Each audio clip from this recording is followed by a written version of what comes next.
One thing that we did is I took all of the vulnerabilities that we had found over a 6-month span in the platform.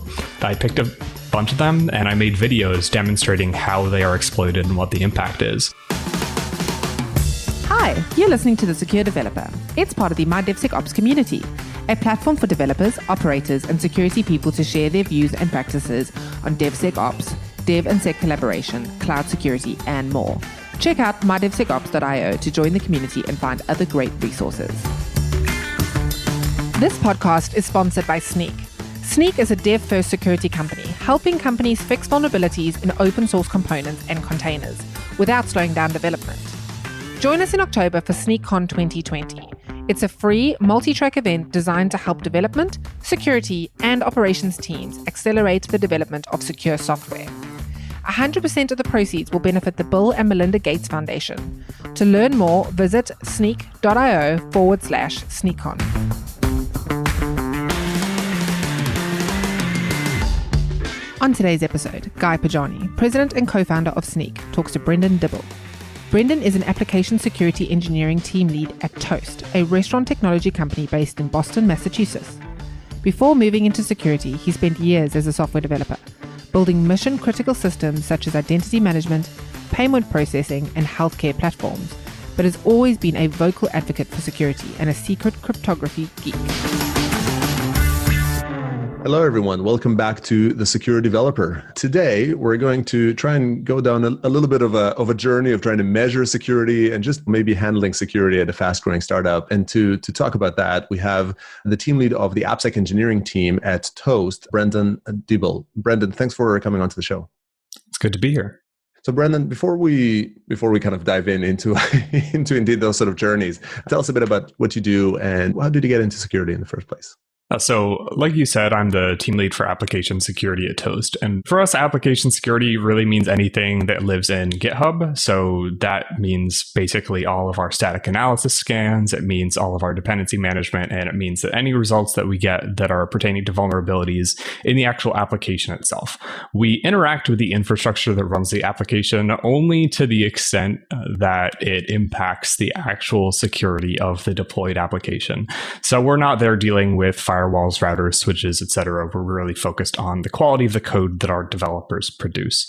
So in that sense, we're really a developer enablement team. We're really focused on making sure that the code that our developers ship is secure.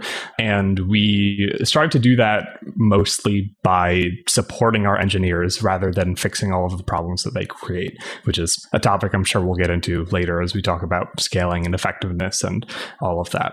So in terms of my personal background and sort of colors my philosophy on this stuff a little bit, I started out as a software engineer and for many years was a software engineer building secure systems. And I had this constant nagging feeling in the back of my head that we were never investing enough in security anywhere that I worked. I was building identity management platforms, I was building healthcare platforms, I was building payment platforms, and none of them really felt like we had enough eyes on them in terms of security. And it always felt like as a developer, I was the lone voice for security at the table. But I only had just so much actual power and ability to execute on that, because by the time a project was finished, I was like, this is technically done. I can ship this, but it's not really a mature product as security goes.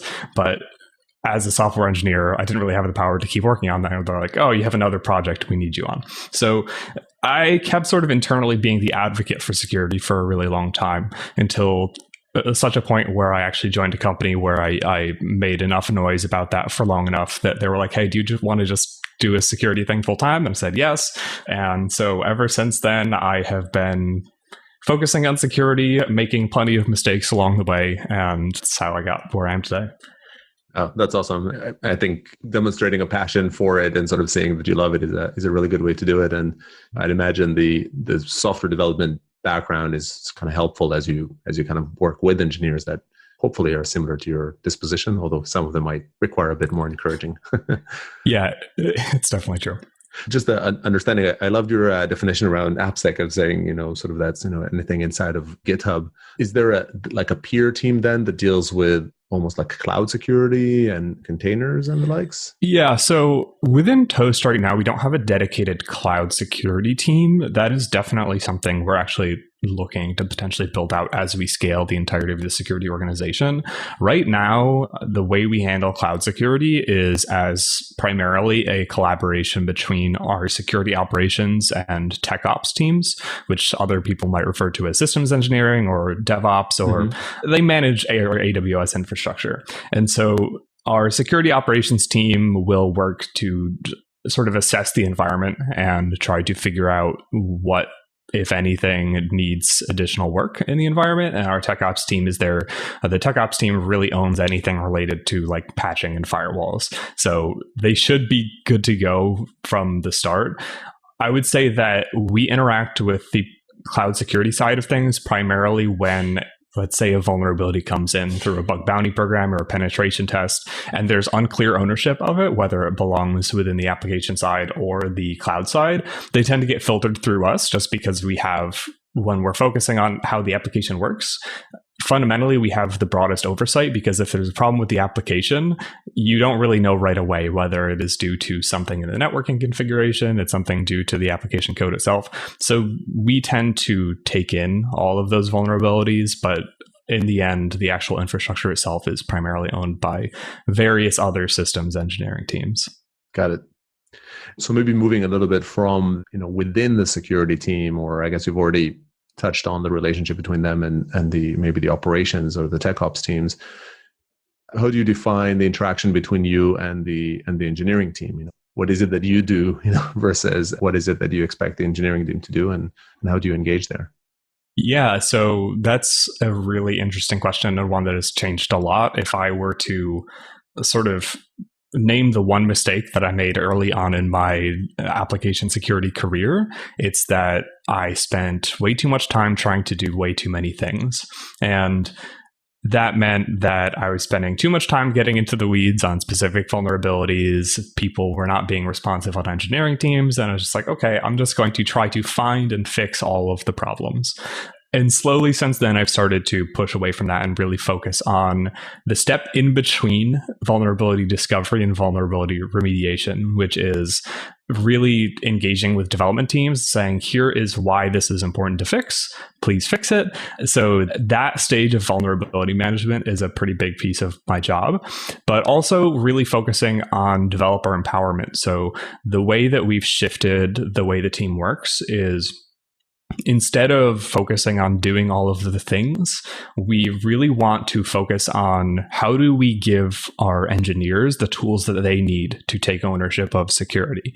So when I look at the engineering organization, and I see this at almost every organization, every security engineer I talk to has this problem where you have a few security engineers up against a whole huge bucket of developers, and there's no possible way for you to keep up with all of the changes. So we've really focused on building a security program that is sufficiently documented, that provides all of the tools and technologies that our developers need to be successful, and then provide our engineers with guidance on what it means to be successful in the program. So I'm sure that you hear from a lot of different people with a lot of different versions of a quote unquote security champions program. So the security champions program for us is a huge piece of this puzzle. And we have been changing it over the years. And the most recent iteration of it, we actually have a much more formalized program than a lot of folks, where we actually have not just people who are advocates for security within their domain, but actually it is a specific defined role. And this role has a set of responsibilities and a set of metrics that we track. So when we say a security champion, for us, it's a person who is actually responsible for taking over some of the day-to-day security work. So instead of us looking at all of the results out of the static analysis tools, can we sufficiently train and engage individual development teams to take ownership over those tools and only interact with us when a higher level of subject matter expertise is required? So that is the biggest piece of what I do. It really is the developer training, developer empowerment, and building out all of these security champions. Yeah, well, that sounds really interesting. These people, when you talk about this being a formal role, what percentage of their job is this? I imagine this is a developer within the team, within the engineering team, who is now a security champion. What percentage of their time is allocated to this type of work, the security work? The current allocation is, so it is defined essentially in fixed time buckets to some extent right now. And again, this is all very much in flux, and we are constantly evaluating whether this time split is correct. But the sort of quote unquote approved range for it right now is between 10 and 20% of a developer's week. So that usually turns into about, so that's 4 to 8 hours, right? So that'll be like, oh, they'll spend their Fridays or 2 hours of Monday, Wednesday, Friday on just security work. And they work with their managers to define what those time buckets are and make them fit in with the teams. So it varies depending on the person, but it's usually less than 20% of their time. Got it. And what's the rough ratio you're shooting for? Like, is it one per team? What's the security champion to non-security champion ratio that you're trying for? That is an excellent question, and it's one I really struggle with. So the way we try to define the scope of ownership of a security champion is not by team. It's not by line of business or anything like that. It's by code that you own. And part of the reason that we do this is because there are some teams that are really large and may need more than one security champion, or there are larger chunks of code, larger projects that are very sort of have unclear ownership, things like legacy projects, and then a lot of projects that just don't seem to have any teams responsible for them at all, things like dead code, but where someone might be an expert in that particular area of code. The way we typically define it is by code covered, and we are looking for a really good way to track this. At the moment, it's really pretty loose, and we just have a big document of here's all the code that everyone is responsible for. In terms of the actual amount of code, it's really difficult to say. I would say that on average, the security champion owns slightly more than an engineering team. Most people do have the same scope of ownership or similar scope of ownership to their engineering team. Some people will have the scope of ownership of 2 smaller engineering teams. But in the end, I think the way we've actually described it is we are a microservices model. We are also a many repo model. We are not doing the whole mono repo thing, not on that bandwagon just yet. So it's usually around 3 to 4 repositories of microservices that an individual champion might be responsible for, plus maybe a little bit of code, some package within a larger artifact. Yeah. Okay. Interesting. I mean, I think there's really no one way to do it, but I like the structured model towards it, and it sounds like there's specific training that these champions undergo as well once, I guess, kind of anointed a security champion. Yeah, so that's also something we're working on evolving. We have done some training initiatives in the past, largely. So when we teach normal developers about security, we're primarily teaching them the common flaws. Here's how you prevent writing them in code, so on and so forth. When we think about training security champions, they have to be able to not only be able to identify where flaws exist, but also where flaws might be introduced. So one of the big things that we're working with all our security champions on is how do you threat model? So we developed an internally designed framework for threat modeling that security champions are meant to engage with regularly. So security champions should be developing these threat models and documenting them whenever major changes happen. And those threat models really form the basis of their knowledge on how to think about security, as well as specialized training for things like, hey, how do you do a secure code review? So these people, whenever security is not required to have eyes on things, which should be very rarely given that security teams do not have the time to review every code change, this person should be looking at code changes with an eye for security. So we worked with them to develop basically a checklist and some just general guidance on how do you do secure code review. And then we do the normal stuff, like we're planning to do periodic sort of, you hear various terms for these things now, like cyber ranges is a hot term, but we do want to teach our security champions in a slightly more offensive way than we teach our standard developers, because we want to really get them in the mindset of attackers so that they have a really good understanding of how vulnerabilities exist and what their impact is. Yeah. I love the term cyber range. It's actually, maybe I've been sort of hiding. I haven't heard that one yet. So like a shooting range, but cyber minded. Yeah, I think it's a really great idea. I think a lot of the products out there are not necessarily where I would like them to be. One of the biggest focuses I've had for training security champions and all individuals at Toast, and this is, I'm sure other people do this as well, but one of the best decisions I think I've made is to throw out our off-the-shelf training curriculum that was just given to us by some e-learning vendor and just build our own, right? So one thing that we did is I took all of the vulnerabilities that we had found over a 6-month span in the platform. I picked a bunch of them and I made videos demonstrating how they are exploited and what the impact is. And then I took those and I said, all right, this is the vulnerability, this is the impact, and then show where that exists in code. So now that I have found this vulnerability, here's how it is in code, here's how it was fixed. Like, this was published 6 months ago, so I feel comfortable sharing this weird, crazy vulnerability with you all. But keep in mind that this is what the impact is. And I think having training that focuses especially on impact and is very relevant to the specific environment you're in, it doesn't necessarily have to be within your product, but it should A, be impact focused, and B, be relevant to the environment. Yeah, no, I love that. I think the team from Segment, Leaf and Eric, who are on this, were also talking about how they're sort of using historical vulnerabilities for this. And I think it's a very effective technique. Let's sort of switch, thanks for kind of describing the structure of the team and then, the security champions and the growth of it, which is indeed, I think for good reasons, a growing practice. And then, we get to everybody's favorite topic, which is, how do you know if you're doing it well? So when you're looking at all these programs, how do you measure its success? Yeah, it's a really difficult conversation, obviously, and I don't have any easy answers for it other than to say that the most important thing that I have found in my time is not to measure security as an objective, we are secure, we are not secure, but to measure security in terms of progress. So, and it depends on what you're looking at. So I'm going to take the Security Champions program just as an example since we're on the topic.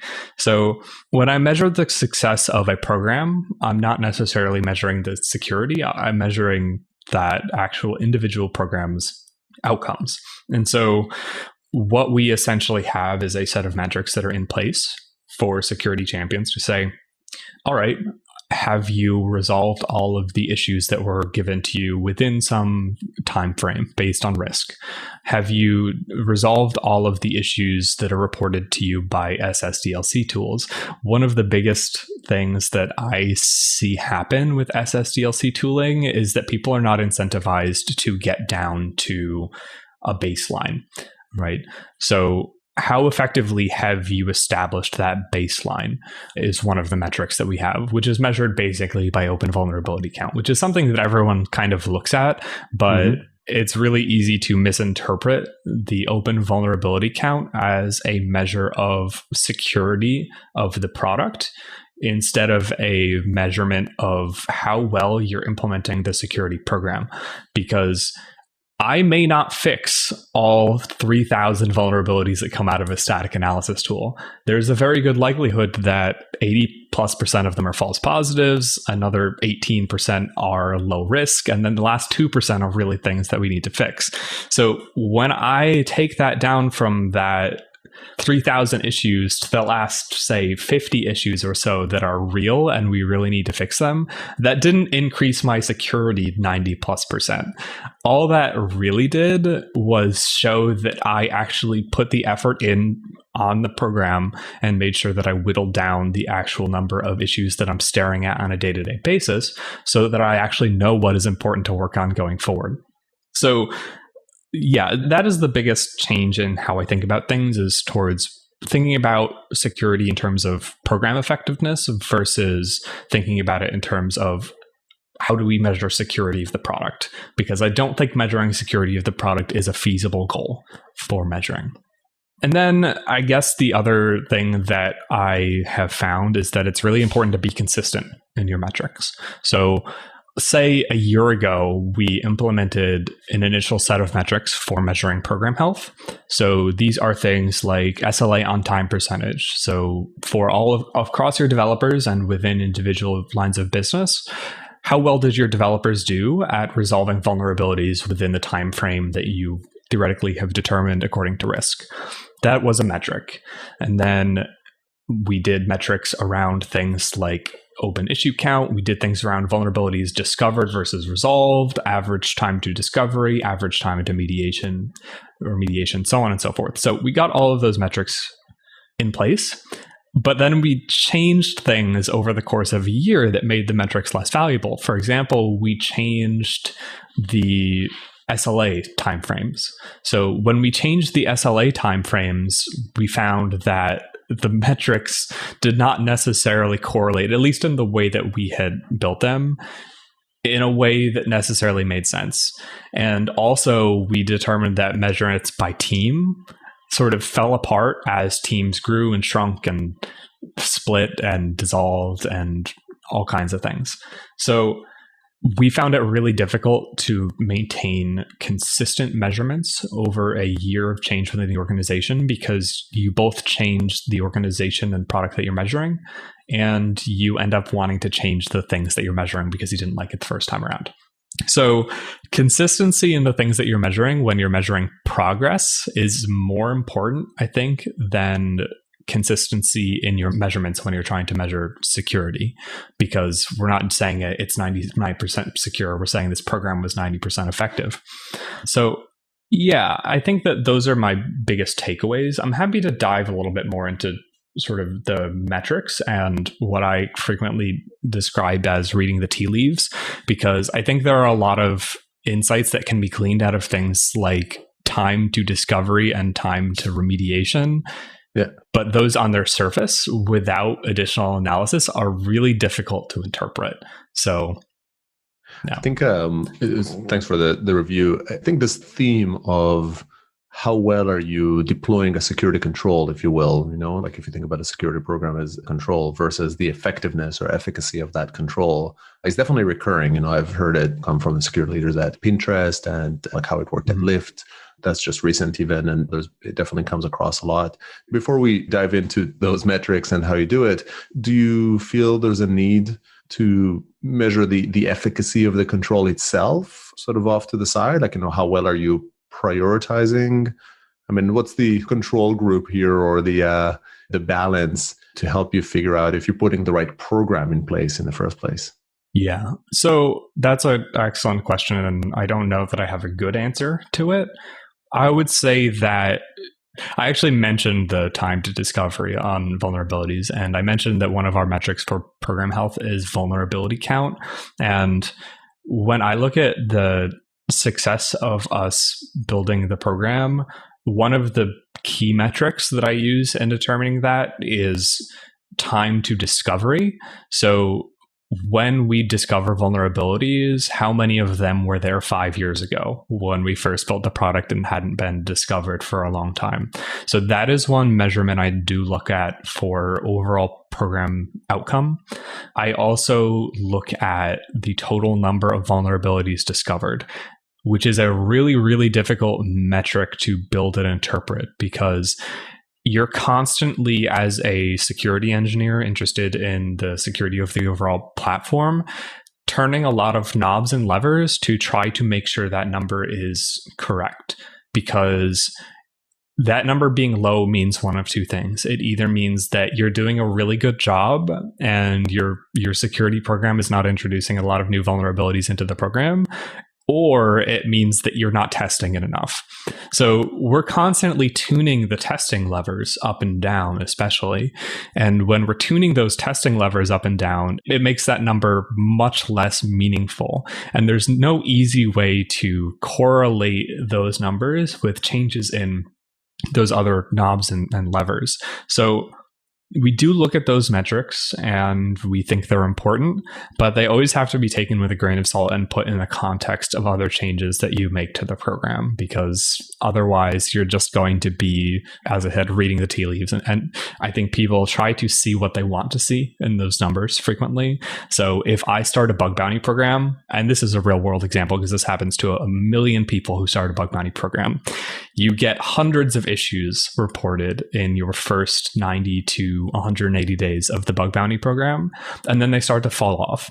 And then you reach a point where you're like, okay, we must be doing really well because I'm not seeing any of these issues come in anymore. But it may just be that people have lost interest in the program, right? So be careful not to look at those numbers and read them at face value and say, oh, there must be fewer vulnerabilities in the platform, because there may be other factors.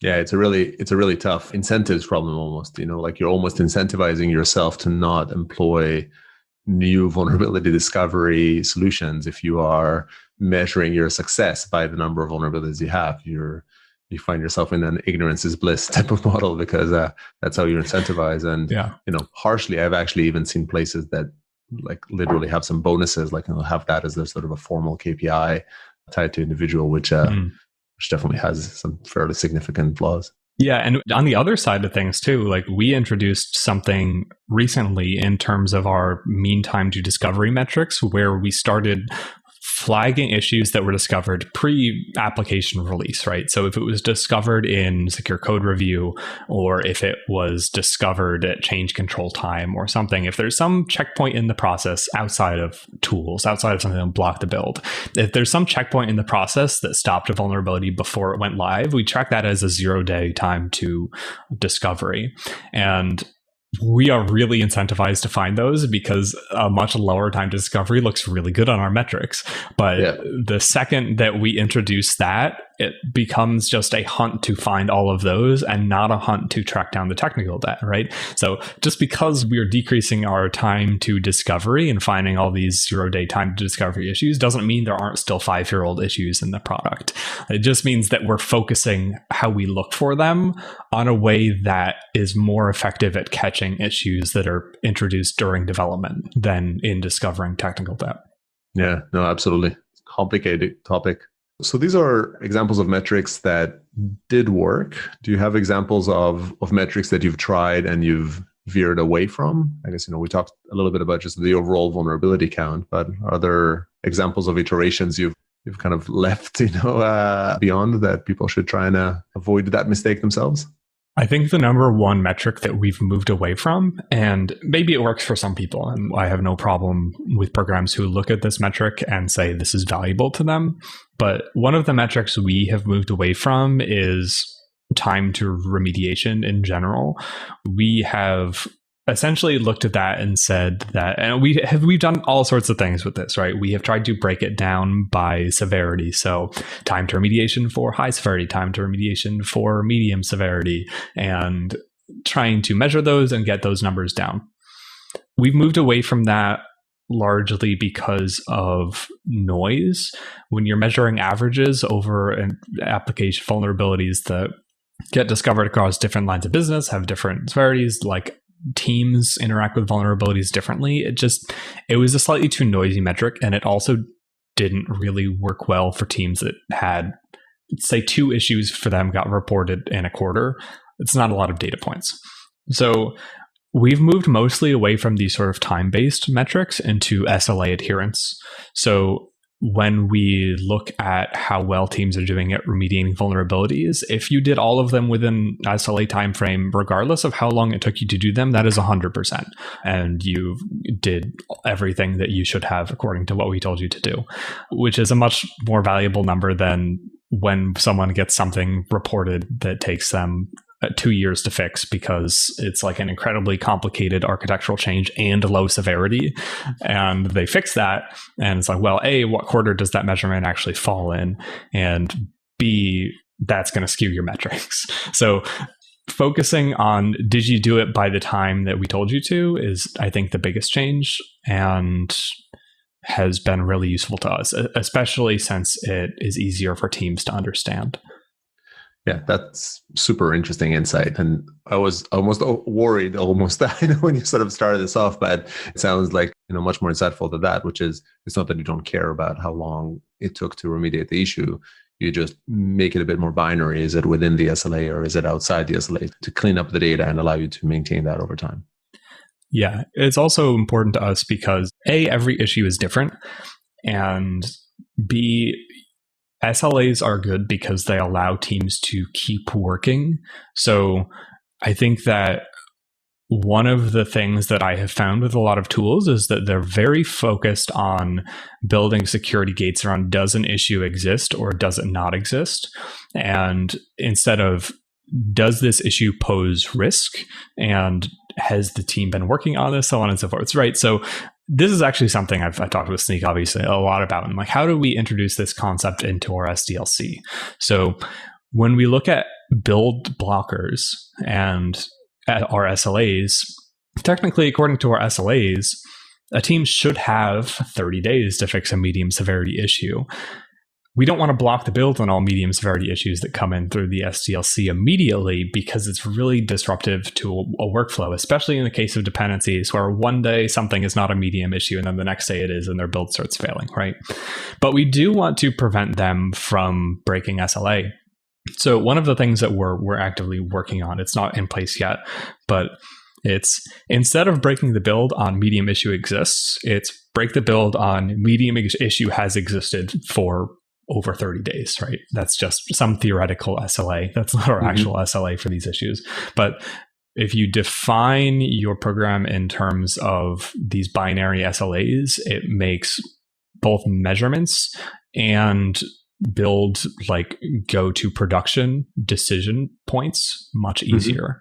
Yeah, no, I love that approach indeed, about sort of the pragmatic angle in it. At Snyk, in the early days, we added this snooze capability that sort of had far less structured mindset to that, but it was basically around that same element of giving a dev team the choice to say, hey, I found this issue, I get it, I don't want to ignore it, I just don't think it's important enough for me to stop the presses and not proceed. So I'm going to snooze this for a bit and continue. Yeah.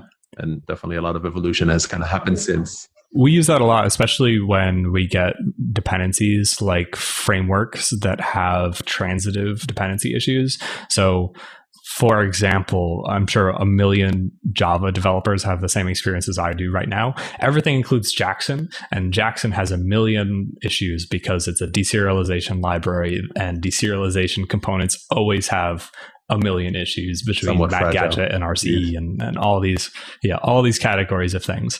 And also, sort of consequently of it being so popular, is that it is included as a dependency on all these other things, right? So when we introduce something that includes Jackson as a dependency and that has a vulnerability, but the actual thing hasn't been fixed yet, I don't want to deal with all right, I'm going to do some Maven or Gradle magic to like include the right version. I just want to wait for there to be a new release of whatever library I'm using. And so we use snooze all the time to make sure that we are reminded about it at some point, but that we can continue working while we're waiting for a new release to happen. Yeah. And that goes back to the thing I mentioned before, which is like, the goal is not to have zero problems.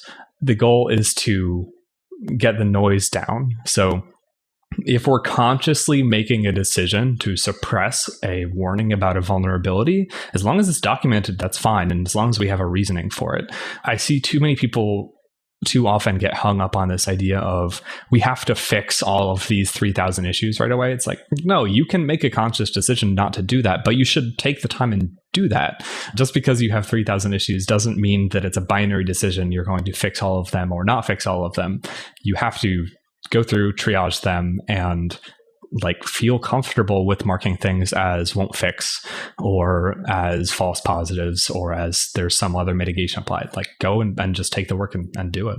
Yeah. No, well said. You have to be practical. It's not about perfection. It's about, doing the right thing.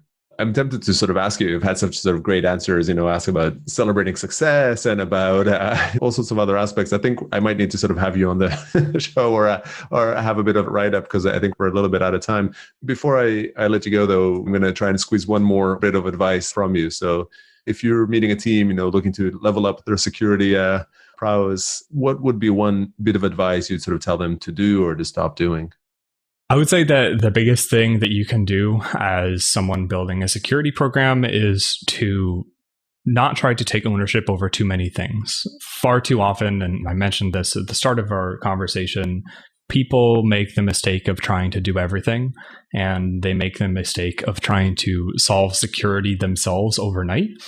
And I would say that people should focus on two things. Focus on helping other people take ownership of security so that you have ownership over fewer things in security, and focus on taking security one step at a time. So you don't have to be better overnight. You can take baby steps. It's going to be okay. And just work with your team to make sure that you have a clear and concrete path forward, but that you're not just trying to do everything yourself. Because if you are, you're going to inevitably drive yourself crazy and never get where you want to be. I think that's very sound advice. I think especially in the world of security, it's easy to get overwhelmed, right? If you just sort of try to do everything at once, it feels so scary to put things aside. Yeah, I won't say that I have never panicked when I discovered a security issue. I'm not immune. There are definitely times where I discover something and it's like, oh, I have to fix this. But it really helps to take a step back and think about the bigger picture, because the more that you interrupt your plans to take whatever feels like the hottest potato at any given time. It's not the right analogy, but you know what I mean. Yeah. You're always going to gravitate towards what you think is the highest risk. But in security, something new is always going to be the highest risk. There's always going to be a new threat out there. There's always going to be a new vulnerability that you can jump on. So don't lose sight of the bigger picture just because something new and seemingly important has jumped out at you. Yeah. No, very, very much the case. Brendan, thanks again for coming in, for sharing these learnings. I think just packed with great and practical advice here. So thanks for coming on. Thank you. And thanks everybody for tuning in. And I hope you join us for the next one. Thanks for listening to The Secure Developer. That's all we have time for today. For additional episodes and full transcriptions, visit mydevsecops.io. If you'd like to be a guest on the show or get involved in the community, you can also find us on Twitter at @mydevsecops. Don't forget to leave us a review on iTunes if you enjoyed today's episode. Bye for now.